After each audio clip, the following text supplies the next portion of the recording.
Hi, this is Tim of the 1916 Company. Welcome and thanks for logging on. If you love this watch, email us Team Mosso at the1916company.com for purchase, pricing, and availability questions. And for once, we are talking about a new watch, freshly launched for 2025 from Bethune. This is the DB28 GS Swordfish.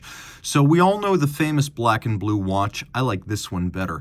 A handsome combination of blackened steel, zirconium, and fired blue grade 5 titanium. This is how Bethune does a dive watch. The company out of Lauberson, Switzerland, made around 330 watches last year, and they're going to keep production constrained, so exclusivity is assured. This is something approaching a flagship for the brand.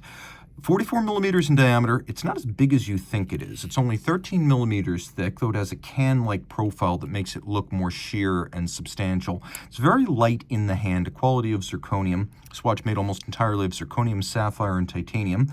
Two different ways to measure lug-to-lug. Lugs at full extension, 54.5 millimeters. Lugs at full compression, 51.2 millimeters, with a 26 millimeter spacing between the lugs. Throw it on my wrist, which is 16 centimeters in circumference, and it wears quite nicely. Now, this strap is not broken in, so I'm having to pull it a little bit tighter than usual, which is creating a little bit of a pinched wrist and exaggerating the size of the watch. If we zoom out, you can see the watch is quite reasonable in relation to the size of my arm. So I'm going to say if your wrist is my size or larger, 16 centimeters circumference and up, this is actually a really good fit. And you can see it is not as thick as you think it is. We'll get a look at that strap. By the way, when you buy this watch, you also get a rubber strap, so you can avail yourself of its 105-meter water resistance. Combination of blue textile. You can see there's a gusset sewn in to prevent gouging. We also have calfskin on the back.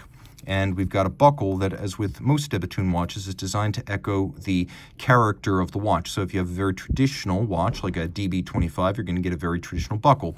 If you have these open, airy, floating lugs, then you're going to get this open, airy, buttress-like buckle with a combination of blackened zirconium and blued titanium, attention to detail, satin finish on the bottom. You can see satin finish on the top as well.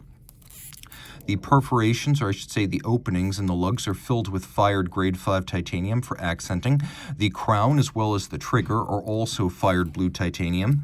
And the watch features the spring-loaded floating lugs that Bethune first brought to market on the DB26 perpetual calendar. Variable geometry. You can see they feature titanium locks on each side. It's designed to conform to your wrist. We have the ogival, or bullet-tip lug ends, the last styling vestige of the original and very classically styled 2002 DB1 chronograph, the company's first product. The case is engine-turned, not with a Breguet-style rosette guilloche, but with parallel lines with micro-spacing. It's known as microlight. Then we have a bezel, which, like the case back, is made of a hardened steel that is then coated with diamond-like carbon. The idea is that the bezel, which takes the majority of the blows when it's on the wrist, should be the most scratch-resistant and hardened part of the whole watch. So zirconium is very hard, all the more so when DLC fortified, as you witness here, but this hard black bezel is the toughest single component of the watch. You can also appreciate that it features a scale that goes up to 60 for use as a dive reference. It's a very chunky 60-click action. You can line it up with the minute hand like so. You also notice this is one of very few Bethune watches that has a running center seconds hand. Typically, it's this, the Deadbeats, and the DB27. Bethune DB28s very rarely have running center seconds. If you look in the bezel, which you can see is polished compared to the matte of the rest of the case, we have these little inserts in blued titanium that can act as hour markers. We'll do a quick loom shot to verify that this watch does and has always featured passive luminescence, including on the bezel, but everyone wants to see the showpiece, the LED powered by the mainspring barrel. The two barrels turn dynamos that energize the LEDs, and off to the side, a minute repeater-style centrifugal governor slows down the discharge of energy. The power reserve indicator indicates how much energy is left. There's a 5-day power reserve. It'll stop the lights when you've got about 1 day left, so you can't stop the watch by accident. And you can see how it backlights the bezel, so it becomes supremely easy to read your timing reference in the dark. It's actually easier with the light on than off. It'll run for about a minute in lume mode. And by the way, if you're in a really dark space, it can even work as a flashlight. Taking a look at the dial, you can see microlight engraving on both the cover to the barrel bridge and the cover to the main plate. So we've got a lot of engine turning in here. There's also a track inboard featuring individual seconds and minutes so you can read them. Then we have the minute hand, the hour hand, 2 barrels, again 5 days of power reserve, 4 hertz beat rate.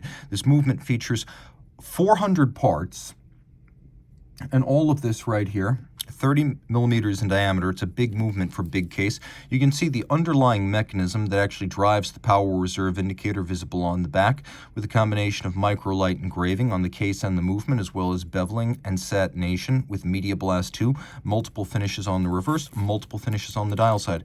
We have fired blue mirror polished titanium accents in blue, and twin self barrels that are self-adjusting. The twin barrels are manually wound, and they cannot accidentally be overwound. That's the idea of the self-adjusting feature. So one mainspring will slip to prevent damage. We have 1, 2, 3 shock protection springs. It's a patented system known as triple parachute. Improves durability, but also chronometry, as the balance spends less time displaced. The balance is the 2016 patent. And by the way, 6 individual patents protect the technologies in this watch, so you know where the money went. The balance is titanium and fired blue with white gold masses, highly resilient to temperature-induced timing drift, also resistant to aerodynamic drag-induced timing drift, and it maximizes the percentage of total mass in the rim by going with a titanium wheel that has white gold masses outboard. 2-piece hairspring cut into 2 pieces, shaped by hand, clamped back together to breathe concentrically like an overcoil, but be thin and shock-resistant like flat hairspring. And though you cannot see it, there is a silicone escape wheel that reduces the need for lubrication and also reduces the total mass in the drivetrain. So lots to love in this highly refined and cultivated feat of micro-mechanical engineering. Now, it's not a limited edition, but it will be exclusive by virtue of low production and the few people who are qualified to build it.